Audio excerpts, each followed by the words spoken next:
민주주의 체제에서 권력자는 보통 질문을 받습니다. 그런데 이재명 정부는 오히려 질문을 하는 것에 집중하고 이것을 생중계하고 있습니다.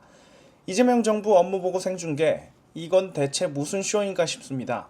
이재명 호통쇼에 참여한 공공기관은 228곳에 달했고 대통령부터 실국장급까지 발언이 생중계되고 있습니다. 행정 실패로 누적된 불신이 국정 동력 자체를 흔들자 이재명 정부는 업무 보고 생중계를 질문 받아야 할 권력이 질문을 던지고 호통치는 방송으로 바꿨습니다.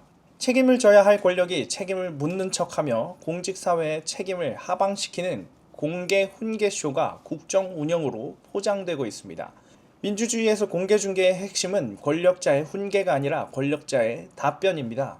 영국 하원은 총리 질의응답을 통해 의원들이 총리에게 직접 질문을 던지고 총리가 공개적으로 답합니다. 미국에서는 권력자가 질문을 받는 장면이 일상 절차로 고정되어 있습니다.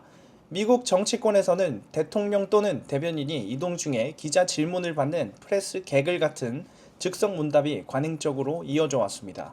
질문을 받지 않는 권력이 질문만 던지는 통치 방식은 공산주의 진영의 전형과 맞닿아 있습니다. 대국민 호통쇼는 공산주의 체제에서 자주 보이는 통치 방법입니다. 공산주의 체제는 권력이 질문을 받기보다 질문을 던지는 방식으로 통치해왔습니다. 생활 총화와 같은 자기 비판 절차를 통해 구성원에게 해명을 요구하고 상급자가 평가합니다. 중국 공산당도 정치국 차원의 비판과 자기 비판 회의를 개최해 조직을 점검하고 통제합니다. 소련의 레닌 체제에서도 치스카라는 당원 정화 과정을 통해 당원들은 위원회 앞에 소환돼 충성 여부를 문답으로 해명해야만 했고 권력이 질문 받기보다 질문을 던지는 구조를 굳혔습니다. 통치 지배질서에 대한 도전을 차단하려는 권력은 책임지는 권력보다 책임을 전가하는 권력을 택하고 질문을 받는 권력보다 질문하는 권력을 택합니다.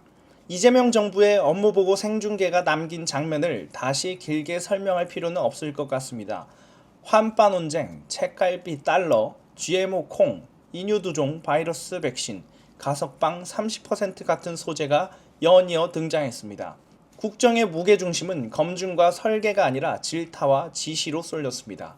그 결과는 뻔합니다. 공개 질타가 늘어날수록 대통령실의 검증 실패는 실무 탓으로 전환되고 행정 실패의 책임은 공직사회로 내려갑니다. 이재명은 이제 질문을 멈추고 국민들의 질문에 대답하시기 바랍니다. 김현지가 누굽니까?